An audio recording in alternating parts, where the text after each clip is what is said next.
EVO.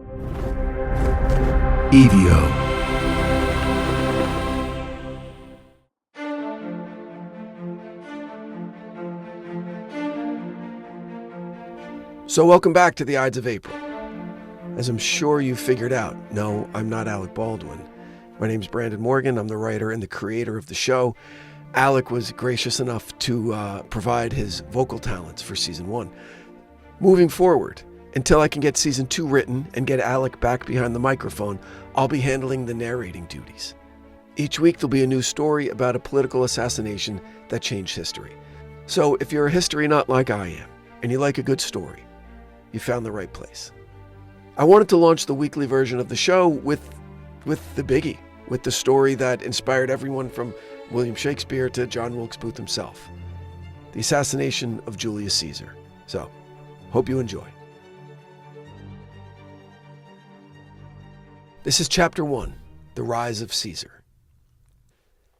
It's hard to overstate just how badly the Roman Republic miscalculated when it came to Julius Caesar. This was not a man who was supposed to exist. The Republic, that creaky experiment in collective rule, had elaborate systems of checks and balances meant to smother ambition before it grew into tyranny. There were 2 consuls, not one, 10 tributes, not one, a senate of hundreds, all competing, conniving, and undercutting each other to ensure that no single man could ever seize enough power to call himself king. And yet, here he was. By 44 BC, Caesar had become a singularity, a gravitational force around which the entire Roman world bent and cracked. He was a general who had conquered Gaul with a ruthless brilliance, bringing Rome not only territory, but also plunder and prestige. He was a politician who had built his career on debts, populism, and carefully timed charm offenses. He was a writer who spun his own legend in Commentare de Bello Gallico, dispatches from the battlefield written with the clean, efficient prose of a man who understood that history belongs to those who narrate it. Caesar had made himself indispensable. To the legions, he was the commander who shared their hardships, eating their same rations, marching in their dust. To the urban poor, he was the champion who canceled debts and threw games so spectacular they could blot out memory itself. To the Senate, he was a nightmare, a man who smiled as he broke the rules and then had the gall to write laws about it afterward. The Republic was designed to be a stage where ambitious men clawed and fought for temporary bursts of glory. But Caesar rewrote that script. When he crossed the Rubicon in 49 BC, marching his army illegally into Italy, declaring in action what he didn't yet dare put in words, the Republic should have known the game was over. Pompey, once his ally and now his rival, scrambled for advantage, but the momentum was all Caesar's. Civil war followed, swift and brutal. Caesar pursued Pompey across continents, beating him from Italy to Greece, from Greece to Egypt. And by the time Pompey's severed head was presented to Caesar by the Egyptians, an act meant to flatter him, Rome's balance of power was gone. Caesar, the populist general, was now Caesar, the undisputed master of Rome. Still, he played the part of republican modesty, at least at first. He pretended to respect tradition. He took on the title of dictator in the legal limited sense and kept the Senate intact. But with each victory, with each honor piled upon him, the mask slipped further. Dictator for a year, then for 5 years, then for 10, and finally, dictator perpetuo, dictator for life, a phrase that hung in the air like the reek of monarchy. Rome had executed its kings centuries earlier, swearing never again. The very word, rex, king, was enough to provoke riots. And yet Caesar, whether through arrogance or inevitability, had built himself into exactly that. The Senate lined up to shower him with honors. His image was placed on coins, a privilege once reserved for gods. He was given a golden chair in the Senate, a laurel crown for his thinning hair, and the right to speak first on all matters. It was monarchy, dressed in republican clothing, the way a wolf might wear a toga and insist it was a sheep. So how did Rome let it happen? The truth is they wanted it, or at least the people wanted it. The Republic, for all its talk of liberty, was a machine designed to serve the wealthy few. Senators grew rich on provincial extortion, while the masses of Rome scraped by on grain doles and the occasional spectacle. But Caesar broke that model. He gave land to veterans. He subsidized colonies for the poor and staged gladiatorial games that turned the forum into an amphitheater. He wasn't loved because he was virtuous. He was loved because he delivered. And love in politics is always more dangerous than fear. The Senate hated him, but they couldn't control the mob. They feared him, but his legions would die for him. In every way that mattered, the Republic had already ceded its soul. Caesar simply collected the body. And so by 44 BC, Rome found itself in a strange half-life. Officially, the Republic still existed. Consuls and tribunes, elections and debates. But in practice, everyone knew where the real power lived. Under the laurel crown of Julius Caesar. And this is where the tension crackled, sharp as lightning. To some, Caesar was the savior of Rome, a man who had ended chaos and had brought order. To others, he was a tyrant, a living betrayal of the Republic's founding oath. The optimists whispered that he might lay down his power and restore the public once he had stabilized it. The cynics, they laughed bitterly, pointing out that no man who takes a crown, however metaphorical it may be, ever surrenders it willingly. Even Caesar himself seemed to toy with the idea of monarchy. At the Lupercalia festival, Mark Antony famously offered him a diadem, a crown, in front of the cheering crowd. And Caesar refused it. Once, twice, 3 times.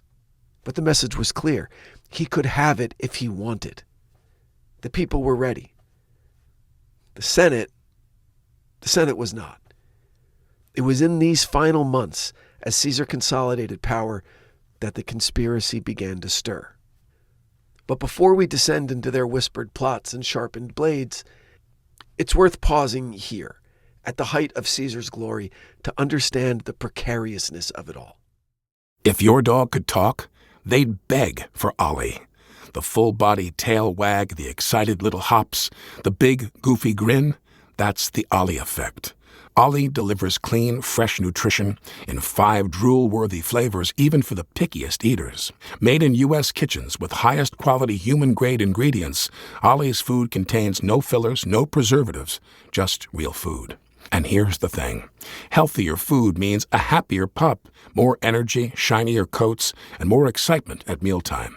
With 5 protein-packed recipes like fresh beef with sweet potatoes or fresh turkey with blueberries, even the pickiest eaters can't resist. You might think my dog eats better than I do, and that's probably true when it comes to Ollie.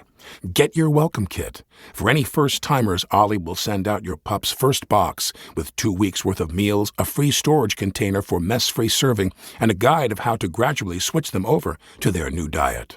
Dogs deserve the best, and that means fresh, healthy food. Head to ollie.com/IDES. Tell them all about your dog and use code IDES to get 60% off your welcome kit when you subscribe today.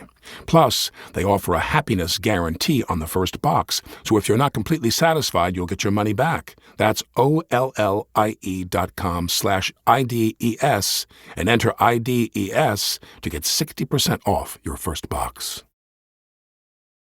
Quick question. Could you list every financial account you have right now? Your 401k, checking, savings, investments, maybe even that old retirement account from a job 10 years ago? Most people can't. And that lack of awareness usually means money is being left on the table.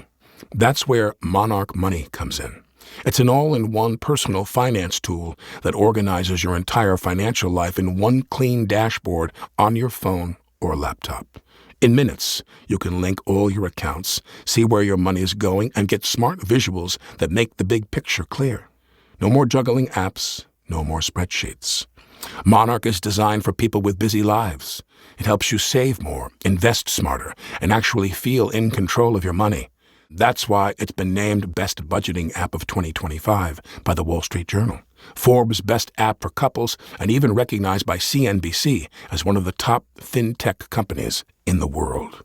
So stop guessing, stop leaving money on the table, and start feeling confident about your finances. Don't let financial opportunity slip through the cracks. Use code IDES at monarchmoney.com in your browser for half off your first year. That's 50% off your first year at monarchmoney.com with code IDES.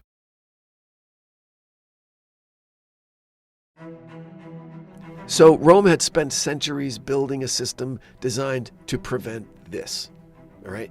Every safeguard, every office, every tradition existed to prevent a single man from claiming the kind of power Caesar now wielded as casually as he wore his toga. And yet here he was, dictator for life. The Republic was already dying. The conspirators who sharpened their knives in the shadows would tell themselves that they were saving it. But the truth was harsher. By the time Caesar rose to such heights, the Republic was already a corpse. They were merely deciding whether to strike before the funeral.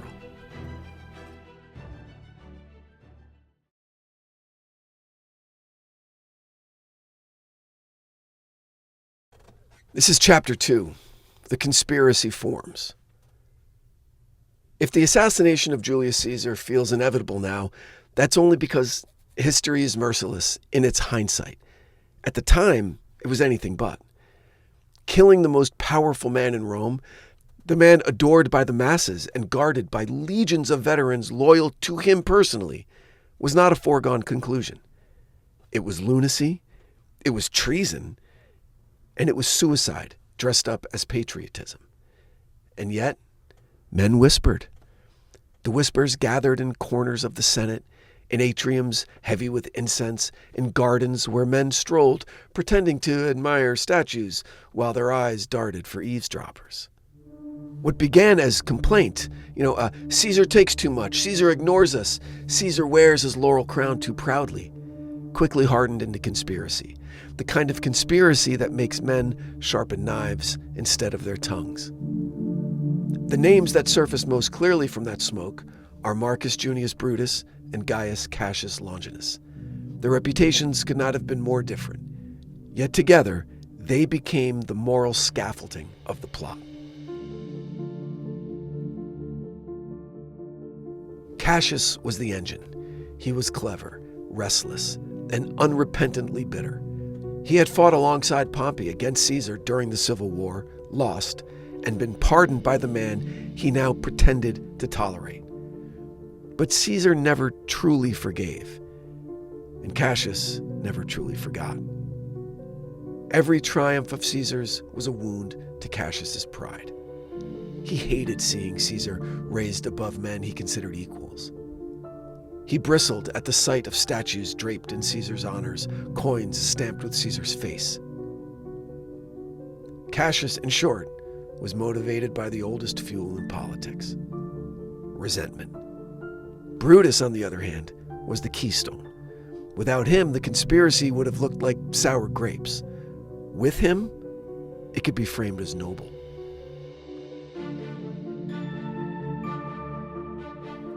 Brutus was no ordinary senator.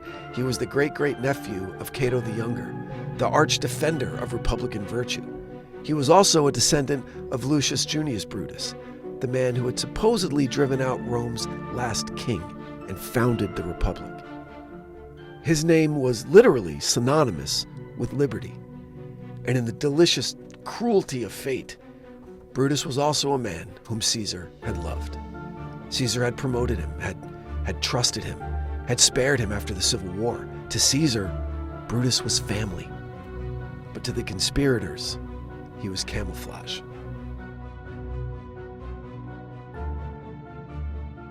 And how did they draw him in? Well, by appealing to vanity disguised as duty. They told Brutus that Caesar's power was destroying the Republic. They told him that without his involvement, the murder would be seen as nothing more than envy and treachery. But with Brutus, with Brutus, it could be seen as a sacrifice, an offering of blood to save liberty itself. It worked.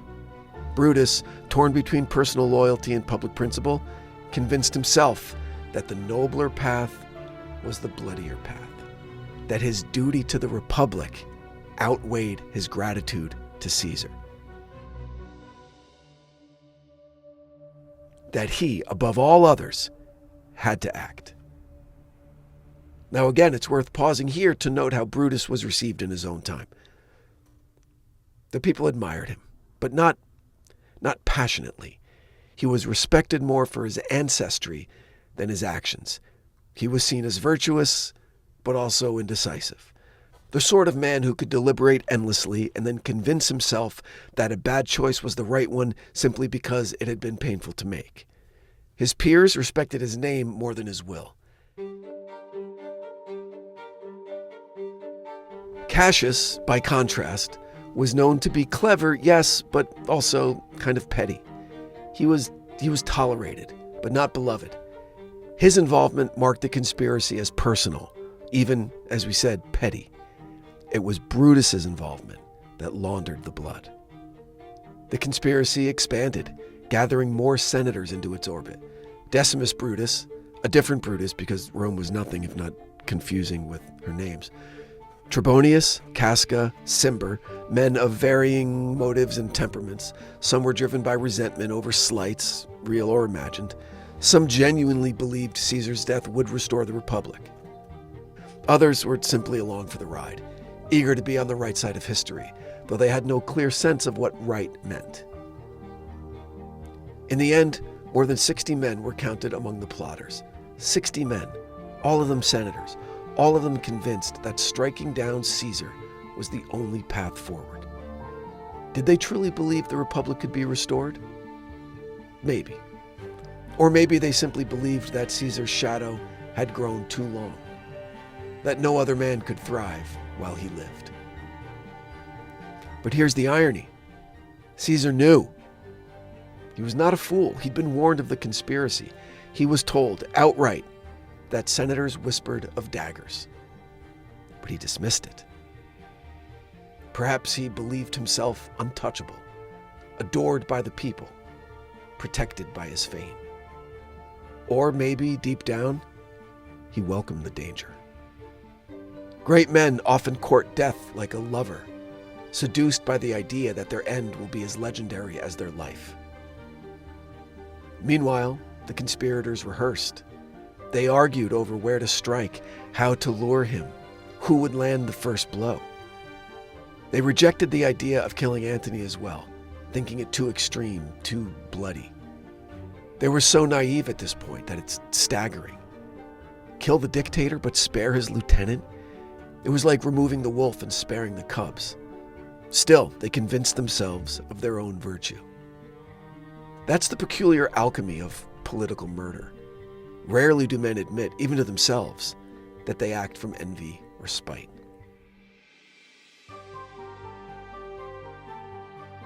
They dress it up in robes of principle, convincing themselves that history will understand. And history has understood, just not the way they hoped. In their time, Brutus and Cassius were received with suspicion, even scorn. The masses who adored Caesar didn't see liberators. They saw traitors. The Senate, cowed and terrified, played along, but their hearts just weren't in it. Brutus and Cassius misread the room, and their room happened to be the most dangerous one in the world. They imagined themselves as heroes of the Republic, heirs to the legacy of men who had driven out kings centuries earlier. Instead, they became something much more mundane. Just politicians with knives. Desperate men flailing against inevitability. The conspiracy, once agreed upon, couldn't be undone. They had passed the point of no return. Once you've whispered murder, once you've sworn oaths in the dark, you can't simply stand in the forum the next day and say, actually, you know what? Never mind. Alia iacta est. The die was cast. And unlike Caesar, who had rolled his dice across the Rubicon, Brutus and Cassius rolled theirs across the marble floor of Pompey's theater, where they would soon gather, blades tucked into their togas, pretending civility until the moment came. They told themselves they were saving the Republic, but in truth, they were gambling with its corpse. This is Chapter 3, the Ides of March. So the Ides of March, a date so infamous that you barely need the year to know what it means. You hear it and your mind leaps straight to Caesar, slumped in blood at the base of Pompey's statue. But for Romans in 44 BC, the Ides of March was nothing special. It was just the middle of the month, a day for settling debts, an ordinary date in an ordinary year, until a handful of senators decided it should be extraordinary. The omens came first. They always do in stories like this. The Romans loved omens. They saw divine warnings in everything from the flight of birds to the entrails of sheep. And on that week, the gods seemed particularly chatty. Priests sacrificed animals and found their livers blemished, their hearts missing. Calpurnia, Caesar's wife, dreamt that he was stabbed in her arms. A soothsayer, no less dramatic than a modern fortune teller, told him bluntly, "Beware, Caesar, the Ides of March." Caesar, for once, considered listening. On the morning of March 15th, he hesitated. He nearly stayed home. Calpurnia begged him not to go to the Senate. "For once, listen to your wife," she pleaded. And for a moment, he did. For a moment, the most powerful man in the world sat in his villa, unwilling to step into his fate. But fate, as it tends to, insisted. It was Decimus Brutus, not Marcus, but Decimus, another conspirator, who arrived to coax him out. How'd he get to a guy? He mocked Caesar's hesitation. Would the great conqueror of Gaul really be cowed by dreams and silly omens? Would he insult the Senate by staying home, appearing weak, superstitious, and afraid? Decimus framed it as a matter of pride, of appearances, and Caesar, being Caesar, took the bait. And he went. He climbed into his litter and was carried through the streets to Pompey's theater, which was the temporary home for the Senate while their usual location was undergoing renovations. Imagine that, one of the most consequential events in Western history, held in a temporary location. Like the signing of the Declaration of Independence happened in Ben Franklin's kitchen. The Senate was crowded. The conspirators had planned it that way. They had filled the room with supporters, creating the illusion of normal business.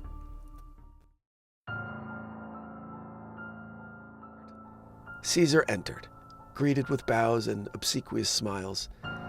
They called him Father of the Fatherland and Dictator. And while all the while, their hands twitched inside their togas, fingering the hilts of the daggers hidden in folds of cloth. They approached him one by one.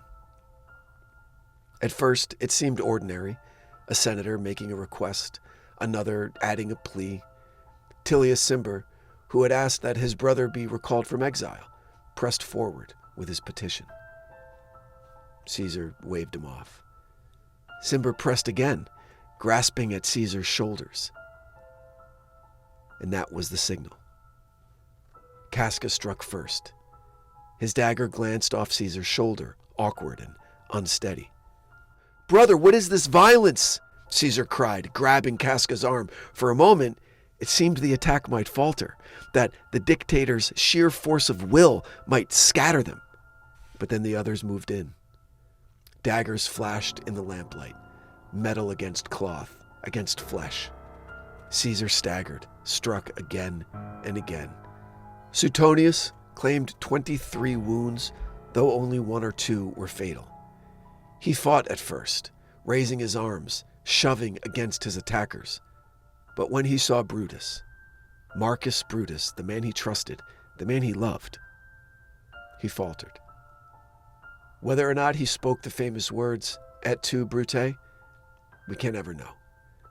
Shakespeare put those words in his mouth, and sometimes myth tells the truth better than fact. What matters is that in Brutus's presence, Caesar stopped resisting. He drew his toga over his head, and in that gesture, half dignity, half despair, he surrendered to his own death. He collapsed at the base of Pompey's statue. And think about that. The man who had been his rival, his ally, his enemy, his victim. Caesar, lying in blood beneath Pompey's stony gaze as though Rome itself were reminding him that power is never permanent, that all men, no matter how great, end the same way. The senators ran off, the room emptied of courage as quickly as it had been filled with violence. Caesar's body lay abandoned on the marble floor, his toga soaked through, his laurel crown askew on his head. Outside, the city pulsed, unaware of what had just happened. Life went on. Debts were paid, bread was baked, the Republic had been saved, and yet in that moment, it felt more fragile than ever. The conspirators believed they had struck for liberty. They told themselves that by killing one man, they had restored balance. That the Senate, freed from Caesar's dominance, would return to its former glory, and that Rome, reborn, would thank them.